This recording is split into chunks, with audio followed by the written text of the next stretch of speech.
Faiz, banyak tuh kalau orang cerita tentang Pak Faiz, itu tentang ketenangannya. Jadi bukan hanya suaranya yang lembut, kemudian pembawaannya juga. Nah, masalahnya Pak Faiz, jenengan ini hidup di tengah zaman anak muda yang justru banyak mengalami kondisi sebaliknya. Jadi mereka selalu dibuat terburu-buru, selalu dibuat gak tenang, gitu, menggebu-gebu dan lain sebagainya. Tapi sebenarnya mereka tuh pengen untuk bersikap lebih tenang, pelan-pelan. Nah, cuman gak bisa. Gimana ininya Pak Faiz ya? Tipsnya? Sulit ya memang, karena memang zaman hari ini itu memang di antara pencirinya serba cepat. Apa saja serba cepat. Jangankan yang besar-besar ya. Sekedar nge-share informasi saja kan kita balapan itu kan. Ada teman sakit, teman meninggal, siapa yang lebih dulu mengabarkan itu kan rasanya bangga. Wah, saya lebih tahu duluan gitu. Jadi apa saja sekarang orang pinginnya serba cepat. Ya kalau bahasanya orang modern itu kan inginnya efektif, efisien. Nah itu penerjemahnya kadang-kadang jadinya instan. Efektif, efisien ini terus sering diterjemahkan jadi instan. Apa-apa ingin segera, ingin cepat. Nah memang problemnya adalah kalau kita hidup hanya mengandalkan kecepatan, efeknya nanti dua. Yang pertama kita tidak bisa menikmati hidup. Hidup serba cepat itu kan kayak dikejar-kejar terus. Ngos-ngosan. Iya, ngos-ngosan. Yang kedua banyak hal terlewatkan. Jadi waktu itu kan kalau kita tidak perhatikan misalnya di sekeliling kita banyak hal bermanfaat. Begitu kita pinginnya cepat saja, mungkin kita bisa dapat 5 tapi cuma dapat 2. Karena keinginan cepat itu tadi. Dan mungkin ini juga Pak Faiz ya. Akhirnya ada hal-hal yang sebenarnya menarik atau penting bahkan tapi terlewatkan. Iya. Kayak saya dulu itu ketika masih ngantor, kan sering kali atau bahkan selalu itu terburu-buru karena berkejaran dengan waktu. Nah akhirnya ada teman-teman tuh yang cerita, oh di sana tuh ada taman bagus, ada kafe bagus, yang sebenarnya tiap hari saya lewati. Tapi saya gak ngeh gitu, karena terburu-buru. Iya, karena kita terburu-buru. Kalau pakai bahasa lain, kalau kita selalu dengan mode terburu-buru, khawatirnya dangkal. Jadi kalau ilmu misalnya terburu-buru, ya hasilnya dangkal. Jadi ngertinya hanya itu, dia tidak telaten untuk sabar, mungkin banyak hal lain yang harus saya ketahui. Itu kalau dalam hal ilmu. Jadi maka ya penting untuk latihan sabar, mengendalikan proses, mengendalikan kesabaran mengikuti step-step sesuatu. Ini menurut saya penting. Makanya tadi saya sebut yang pertama, kita itu sering tidak menikmati hidup. Orang itu kalau mengejar kesuksesan ya, mencari keberhasilan ya, segera ingin hidupnya naik derajatnya ya. Tapi yang sering orang lupa itu menikmati step demi step, tahap-tahap dalam hidupnya ini. Ini yang kemudian ya bahasanya tadi ingin cepat, tapi padahal proses itu kan juga perlu kita nikmati. Nah, itu antara lain efeknya. Tapi ya memang generasi hari ini mungkin sejak lahir sudah terkondisikan begitu. Beda zaman saya, mungkin termasuk era Habib ya. Zaman kecil itu kan masih banyak hal yang membuat kita ritmenya tidak secepat hari ini. Saya ngalamin era tidak ada listrik, kemudian ada listrik. Saya ngalami era tidak ada internet, kemudian ada internet. Mungkin zaman Habib awal-awal dulu kalau nulis ya ngetik biasa. Ya, pakai mesin ketik. Ya, terus komputer itu era zaman dulu MS-DOS sama yang pakai WordStar. Saya masih ingat, saya skripsi saya pakai WordStar. Pentium dari yang paling awal sampai jadi yang kalau ngeprint itu satu halaman bisa 1 menit sendiri, krik, iya kan itu iya. Itu kita mengalami yang ritmenya agak lambat. Tapi sekarang kan sekali ngeprint bisa 1 menit sekian puluh halaman, sudah cepat. Jadi memang modenya hari ini itu mode yang serba cepat. Maka penting memang kalau bahasanya filsafat itu ada momen-momen kita menarik diri sebentar. Termasuk yang muda-muda.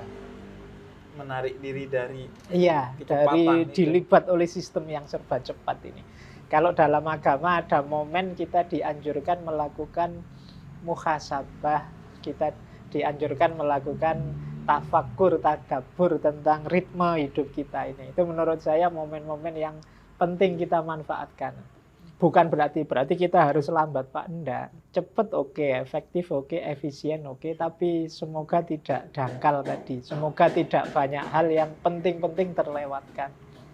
Semoga tidak membuat kita tidak menikmati hidup, akhirnya kurang bersyukur. Iya. Tapi mengendalikan dirinya itu gimana, Pak Faiz ya? Agar tadi kayak sabar dan lain sebagainya. Kalau untuk saya sih, saya enggak tahu kok tiba-tiba kata orang, wah Pak Faiz itu. Padahal mungkin ya enggak juga, ya kadang-kadang ya gelisah juga, kadang-kadang ya bingung juga, kadang-kadang ya rasanya terburu-buru juga pasti ada itu. Tapi menurut saya begini, jadi untuk ritme yang cepat tadi, kalau bahasa permobilan, itu kita harus punya kendali penuh terhadap mobil ini dan remnya juga harus pakem. Jadi kita tahu kapan kita ngegas, kapan kita ngerem. Jangan gas terus. Naik kendaraan itu kadang, saya kok gini ya, itu mungkin perlu menarik diri sebentar. Saya kok sudah rutin kayak gini terus, apa ini kondusif ya, apa ini positif ya? Itu saatnya kita. Jadi momen muhasabah ini diaktifkan. Sehingga nanti kita tidak terjebak muter di situ terus sistem. Saya ingat ada seorang filosof, namanya Marcuse dari Jerman. Dia mengibaratkan hidup kita yang serba cepat hari ini itu seperti kita naik bis mewah. Bisnya ini mewah, fasilitasnya luar biasa. Mungkin di dalamnya ada karaoke-nya, ada AC-nya, ada toilet mewah macam-macam. Tapi kita tidak tahu bis ini mau kemana. Jadi apakah ke jurang ataukah ke mall atau kemana. Yang penting bisnya mewah. Nah, hidup kita hari ini karena kita modenya serba cepat, kadang-kadang kita lupa. Kita ini mau apa sih? Iya, kita ini arahnya kemana? Tujuannya apa? Kita punya HP canggih, kita punya mobil mewah, kita punya jabatan tinggi, gelar hebat. Terus buat apa, untuk apa, mau kemana? Nah, ini pertanyaan yang sering sulit dijawab oleh kita hari ini. Jadi maka sindirannya Marcuse menurut saya menarik. Jadi bis mewah ini kita tidak tahu mau kemana. Nah, era yang kita sebut teknologi informasi digital dan lain sebagainya, ini terus mau apa? Kalau sudah 4.0 terus mau apa? Kalau sudah canggih teknologi kita mau apa? Ini yang jarang kita pikirkan. Sehingga katanya Mahatma Gandhi kan, manusia itu teknologinya canggih tapi tidak humanistik.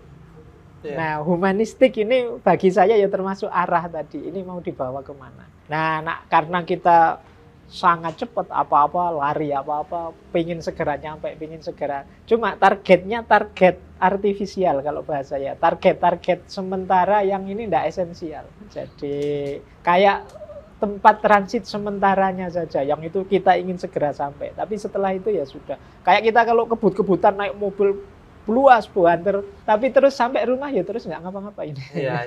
Jadi seolah-olah diburu pingin apa, tapi begitu sampai kamar kos ya santai-santai lagi, nggak ada apa-apa. Wong tadi pelan-pelan menikmati di jalan kan bisa, mungkin banyak hal bisa dinikmati, disyukuri, lihat keindahan ya. Tapi kan pingin buanter terus ya nggak ada apa-apa. Dan ini kalau saya tuh sering berpikir Pak Faiz, sengebut-ngebutnya kita lebih cepat berapa menit sih ketimbang orang yang nggak ngebut. Iya. Jadi makanya ada tokoh Stoik namanya Marcus Aurelius itu. Ini ada pepatah Stoik yang terkenal sekali. Alam semesta ini tidak pernah terburu-buru, tapi semuanya tercapai. Jadi, contohnya gimana tuh, Pak? Iya. Matahari dari timur ke barat, apa pernah ke susu? Biar segera nyampe barat, segera kan enggak. Ya dia sesuai saja ritmenya, sesuai asalnya. Musim berganti kan ya sesuai saja aturannya, tidak pernah terburu-buru dan semuanya tercapai. Semuanya tercapai. Iya. Karena mereka sudah menjalani sesuai dengan tujuan itu. Ada tujuannya, dia tahu mau kemana dan untuk ke sana dia butuh kecepatan sekian dan lain sebagainya. Jadi dia ngerti pola yang harus dia jalani. Jadi sebenarnya tadi yang Pak Faiz singgung ya, Yang terpenting itu kedaulatan diri, sehingga kita bisa mengukur jadi seharusnya ini berapa lama. Sering saya bilang kuncinya orang hidup itu 2, tahu diri dan tahu batas. Tahu diri itu tadi, ngerti aku ada di mana, posisinya di mana, tujuan hidupku apa, itu bagian dari tahu diri. Besok mau apa dan lain sebagainya. Yang kedua tahu batas. Jadi tahu batas itu kita bisa mengendalikan keinginan-keinginan kita. Kita bisa ngontrol diri kita sepenuhnya, itu bagi saya tahu batas. Banyak kegelisahan kita hari ini justru sebabnya adalah kita lupa batas kita. Tidak tahu entah itu terlalu rendah atau terlalu tinggi. Jadi kalau ingin bahagia bagi saya ya kuncinya 2 tadi. Tahu diri dan tahu batas. Ngomongin tujuan tuh kan kalau di filsafat ada teleologis ya, Pak Faiz ya, tentang bagaimana pentingnya tujuan, menentukan tujuan. Nah kita itu kan anak muda sering ya jalani aja gitu. Sehingga sering dari milih jurusan kuliah salah karena sekedar jalani aja, milih istri salah padahal ini fatal seumur hidup. Terus milih pekerjaan juga kadang salah karena yuk dijalani dulu nanti. Nah itu menentukan tujuan kalau kayak kita mau dari filsafat tuh apa sih Pak Faiz? Jadi ada satu filosofi yang saya suka, salah satu favorit saya dari Kanjeng Sunan Kalijogo. Jadi menurut saya ini menarik untuk jadi cara kita menetapkan tujuan. Kalau bahasanya beliau, angeli ananging ora keli. Apa tuh? Angeli itu kita mengalir seperti anak-anak tadi, tapi ora keli, tidak tenggelam. Jadi tidak tenggelam itu berarti kita tidak sekedar air kemana kita ke situ. Jadi kita mengalir ikut arus, tidak melawan arus. Melawan arus itu mungkin anti dengan situasi hari ini, anti kemajuannya, anti teknologi. Ini melawan arus, berat itu kalau ikuti. Tapi kita punya prinsip. Ora keli itu berarti kita tidak mengalir saja. Kita dengan mengalir itu kita menetapkan tujuan. Tapi tujuan yang tidak melawan arah. Tujuan yang menyesuaikan dengan situasi peradaban sekeliling kita. Jadi berarti dibutuhkan 2 keahlian, memahami situasi dan memahami diri. Memahami situasi tadi untuk mengalir, biar kita tahu ini zamannya memang zaman seperti ini. Nah, ora keli tadi berarti kita memahami diri. Aku punya prinsip, aku punya target, aku punya idealisme, aku punya ini untuk biar kita tidak sekedar ikut saja. Jadi kalau prinsipnya hanya mengalir saja, ikut saja, ya kalau pas alirannya beres membawa kita ke yang baik-baik. Kalau alirannya negatif, kita terbawa ke yang negatif. Nah itu tujuan itu kita pelajari, Pak Faiz, atau kita menentukannya? Ada dari luar, tujuan itu harus seperti ini, atau enggak? Dari dalam justru, kita menentukan tujuan kita. Dua-duanya. Jadi apa keinginan kita yang itu bahannya mungkin dari luar. Makanya tambah banyak ilmu, tambah luas wawasan, mungkin tujuan kita lebih bagus. Misalnya kita belajar ini, belajar itu, terus akhirnya kita, kalau begitu tujuan hidupku yang bagus itu ini. Itu dari dalam kan, keputusannya dari dalam, tapi bahannya dari luar. Dari luar. Jangan hanya dari dalam saja, tidak membaca keluar, tidak mencari bahan di luar, nanti kita sempit. Atau hanya nyari luar saja tanpa pendirian, nanti akhirnya kita bingung sendiri. Tadi itu, mengalir ke tempat yang tidak jelas. Tapi ke tempat tidak jelas tadi. Makanya penting menurut saya, dari luar semua itu pelajaran-pelajaran. Terus keputusan milih itu di kita. Jadi bahaya kalau kita tidak memutuskan sendiri. Pada akhirnya biasanya kita gadaikan pilihan itu ikut pilihannya orang lain.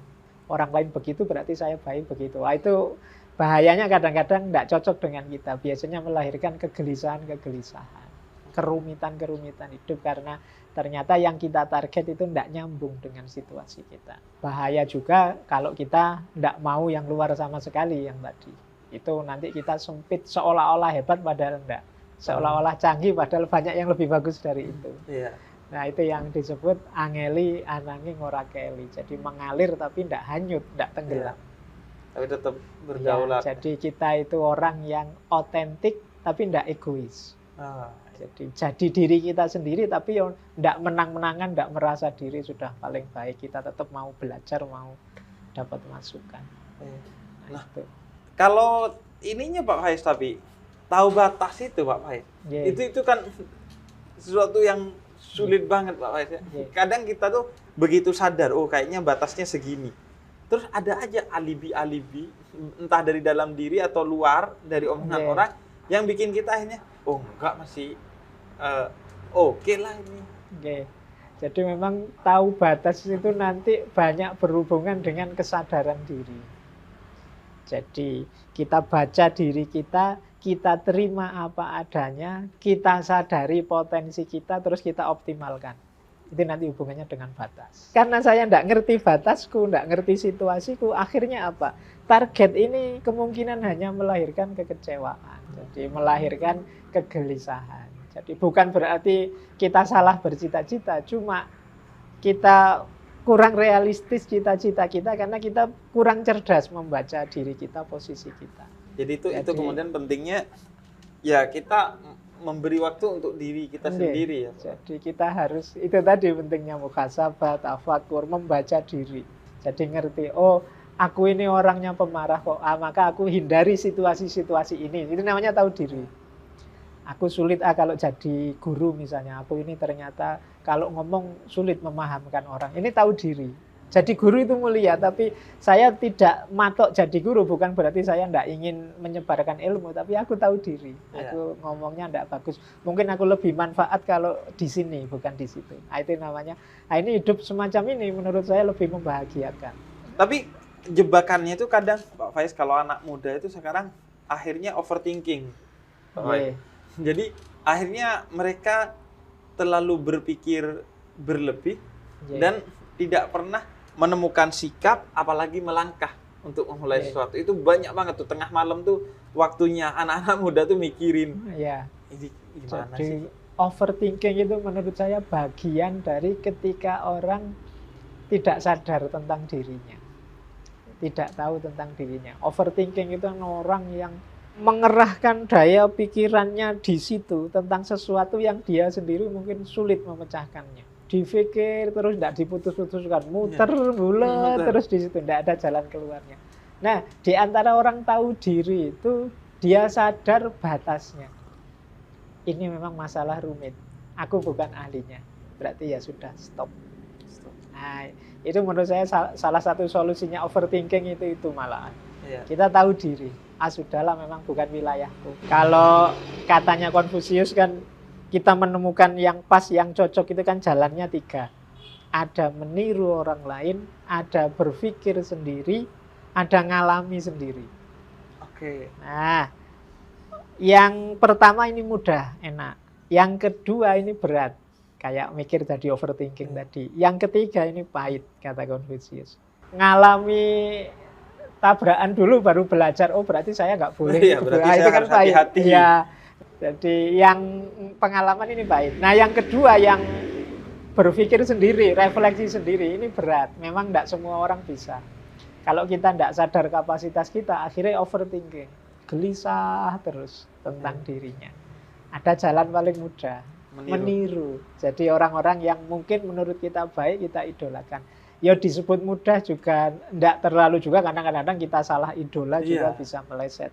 Tapi ini maksudnya tidak mengerahkan daya berat seperti kita overthinking tadi, berpikir kok ya guruku yang ini kok nyaman ya, enak, saya tiru saja lebih enak. Ini lebih ringan. Kita tinggal mengambil yang insya Allah kalau kita asal enggak salah pilih juga ya insya Allah pas caranya. Ini yang disebut mudah. Jadi kalau saya memahami diri itu ya seperti itu juga tadi. Kita sulit, Pak, saya batasnya di mana, anunya di mana. Boleh kalau bahasa akademinya nyari benchmark. Saya kalau jadi kayak orang itu mungkin bisa kok. Nah, ini mudah. Jadi kalau saya meniru beliau yang hanya seperti itu misalnya, hanya dalam tanda petik ya, mungkin saya mampu kok. Kalau sekedar jujur tawaduk saya bisa kok. Tapi kalau yang hafal Quran itu saya tidak mampu mungkin. Nah, itu loh. Jadi meniru lebih mudah ini. Tapi kalau berpikir sendiri kadang-kadang yang memang perlu kapasitas tertentu. Berat, tapi bagus kalau bisa. Kalau bahasanya anak muda itu ATM.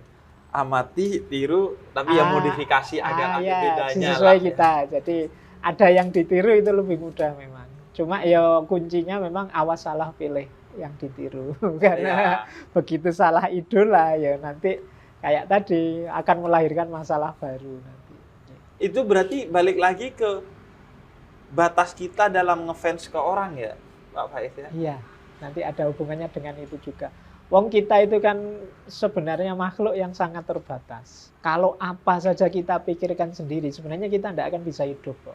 Kopi ini saja, kalau saya sambil mikir, ini jadi cappuccino kayak gini, bahannya apa ya, terus gambarnya bisa kayak gitu, caranya gimana ya. Itu mungkin ya kita gelisah sendiri, ada masalah, nambah problem. Jadi kita harus ngerti kapan direm Anda. Ayo, memang saya tidak ahli kopi. Jadi direm udah. Iya, jadi sudahlah yang ini nggak usah dipikir. Oh, yang itu nggak usah lah. Ini penting menurut saya untuk anak-anak hari ini yang sering terdistraksi oleh isu-isu medsos, isu-isu yang apa saja nyampe ke kita terus kita pikirkan. Dan kita berusaha untuk komentari. Apa saja terus kita komentari. Itu yang menurut saya mungkin akan jadi masalah dalam hidup kita. Itu bagian dari overthinking tadi. Harusnya kalau kita tidak mikir tidak apa-apa kok. Wong yo siapa kita misalnya. Tapi kita memaksa diri untuk komentar, untuk ikut mikir.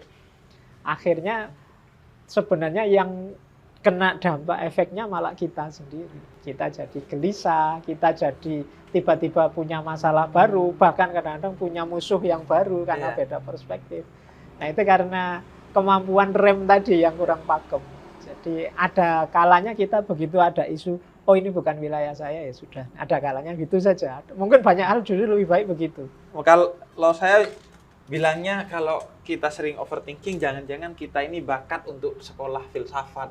Karena filsafat itu kan mikirin sesuatu yang menurut orang berlebihan. Ngapain kamu mikirin hal-hal begitu? Bisa begitu juga. Atau juga sebenarnya enggak filosofis. Enggak filosofis. Iya, karena filsafat itu cinta kebijaksanaan. Kebijaksanaan itu orang yang ngerti kapan maju, kapan mundur. Itu bijaksana. Kapan harus berhenti, kapan harus lanjut. Sehingga ya nggak akan overthinking. Iya, nggak akan overthinking. Jadi makanya kalau ada orang, wah filosof itu ngeyelan, nggak bisa kalah kalau debat. Kalau ada orang sangat ngeyelan, bagi saya malah bukan filosof. Iya. Justru dia nggak tahu diri. Dia nggak tahu titik kebenaran di mana yang saya harus berhenti. Oh ini sudah. Jadi kalau orang ngeyel itu kan salah benar dia ingin menang. Nah kalau orang tipenya ini bagi saya malah bukan filosof. Justru filosof itu orang yang mau, oh iya engkau lebih benar. Itu bagi saya filosof. Dia mau berkomitmen pada kebenaran bukan pada egonya. Nah kalau berdamai dengan orang yang mungkin lebih benar itu relatif mudah ya Pak Faiz. Tapi berdamai dengan orang yang salah. Ini problem kita di medsos, kita udah tahu salah, kita benerin dia, tapi dia ngotot nih, Pak Faiz. Iya, jadi memang ngobrol dengan orang yang ngotot, yang cara berpikirnya pokoknya, itu ujian berat. Iya, itu sulit kita yang nggak bisa diberitahu pokoknya ini. Jadi itu titik kalau bahasa saya ya, titik ketika kita harus kayak bahasanya Al-Quran itu, Rasulullah kan pernah juga diingatkan oleh Allah kan, innaka la tahdi man ahbabta itu. Bukan engkau yang memberi hidayah, tapi Allah. Tugas kita cukup menunjukkan menurutku yang benar ini. Menurut saya yang baik begini. Monggo dia menanggapi apa sudah sebenarnya di luar kuasa kita sudah. Makanya Nabi itu kan di beberapa kesempatan kan sering bilang, apakah sudah aku sampaikan? Itu maksudnya ya sudah aku sampaikan, perkara nanti kamu ikut apa enggak ya sudah di tanganmu masing-masing. Nah, jadi menurut saya ya titik bijaksananya adalah kalau dia memang gelas yang tertutup yang enggak bisa ditambah lagi atau pintu yang tertutup yang enggak bisa dibuka lagi ya sudah. Yang penting sudah kita ketuk agar dia membuka pintu, bahwa ditutup terus ya monggo. Dan mungkin bukan soal kitanya, tapi lebih ke soal waktu ya Pak Faiz. Mungkin suatu hari dia akan mikirin apa yang kita omongin. Jadi kalau bahasa agama itu mungkin ya siapa tahu Allah ngasih hidayah pada suatu saatnya. Hari. Jadi dari kita hari. Tapi cuma loading mungkin, aja. Ya pancingan buffering. Jadi jalannya kita tapi tidak saat ini suksesnya. Mungkin kayak tadi buffering. Kayak tadi loh, orang nemu kebenaran kadang-kadang bukan dari kata-kata tapi dari pengalaman yang dia alami. Mungkin peristiwa apa membuka mata dia. Oh iya ya, berarti temanku dulu benar yang dikatakan begini. Mungkin akan ada itu. Makanya saya sering bilang tuh Pak Faiz, yang jauh lebih penting dari memberikan pesan yang baik adalah memberikan kesan yang baik.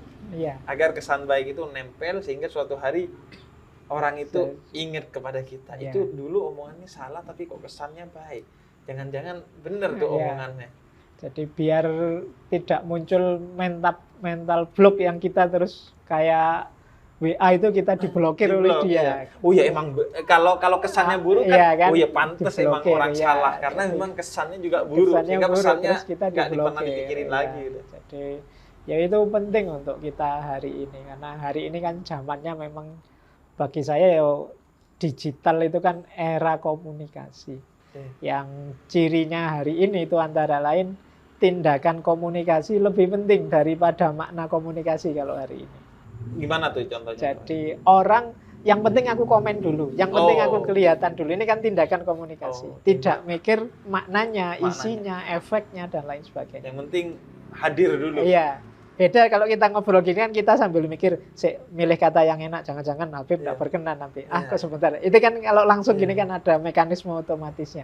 Tapi di medsos kan kesadaran ini jarang muncul. Jadi yang penting orang tampil dulu karena orang khawatir dianggap tidak ada. Jangankan itu, kadang berita teman sakit aja semuanya harus tampil mendoakan. Tidak cukup satu orang, mari bersama-sama kita doakan. Dan tidak gitu, semua kadang cuma di copy paste aja dari atasnya, di copy ya kan semuanya. Karena dia takut, kalau tidak muncul di situ jangan-jangan dianggap tidak peduli. Iya, jadi itu saya ngerasain tuh di grup WhatsApp kalau ada berita duka. Kalau kita nggak ikut komen, padahal udah banyak. Padahal mungkin kita yang tidak komen diam-diam ngirim Fatihah, diam-diam mendoakan. Tapi kan rasanya koyok belum peduli kalau belum. Jadi hadir secara fisik ya. Itu yang saya sebut tindakan komunikasi dianggap lebih penting daripada makna dan kedalaman komunikasi. Ya itu makanya pentingnya kita mengatur segalanya, termasuk memberitahu yang baik-baik, termasuk perilaku yang untuk dicontoh, tidak sekedar isi yang kita omongkan. Itu nanti jadi memberi tuntunan, tidak sekedar memaksa dan lain sebagainya. Jadi situasi-situasi penting kita hari ini karena generasi era ini menurut saya generasi yang tidak bisa hidup tanpa jaringan, tidak bisa hidup tanpa medsos, tidak bisa hidup tanpa HP dan lain sebagainya. Mungkin beda dengan kita. Zaman saya masih ada era tidak ada listrik, ada era cuma radio saja sama tape recorder zaman itu. Jadi seandainya tidak ada listrik pun saya bisa membayangkan masih bisa seneng kok dengan melakukan ini itu. Tapi generasi hari ini mungkin tidak bisa sudah. Dan akhirnya jadi aneh aja melihatnya Pak Faiz ya. Karena teknologi itu kan dibikin untuk memudahkan kita dalam berkomunikasi. Tapi justru di media sosial kesalahpahaman itu justru lebih besar dan lebih mungkin dan pas ketemu justru hilang itu kesalahpahaman. Dan banyak paradok kayak teknologi informasi itu kan sebenarnya alat komunikasi kayak HP itu. Harusnya semakin canggih alat komunikasi semakin kita tersambung. Tapi hari ini kan alat komunikasi semakin canggih semakin kita terisolasi. Dunia sosial kan semakin habis. Setiap orang asik dengan gadgetnya sendiri-sendiri. Kadang-kadang kita ngobrol berdua gini, yang satu pegang HP ngadep sana, satu pegang HP ngadep sini. Jadi padahal fasilitas komunikasinya canggih, tapi kualitas komunikasinya turun drastis. Nah, itu situasi kita hari ini. Dan penting untuk refleksi kita. Jadi yang saya bilang tadi ya, kita muhasabah. Bukan berarti terus kita balik, kalau gitu enggak ada teknologi saja, enggak mungkin, peradaban enggak mungkin dibalik arahnya. Tapi ya kita yang saya bilang tadi, kita harus sadar kapan ngegas, kapan ngerem, kapan memanfaatkan secara bijaksana. Terima kasih Pak Faiz ya. Ini obrolan ngalor ngidul yang penting manfaat.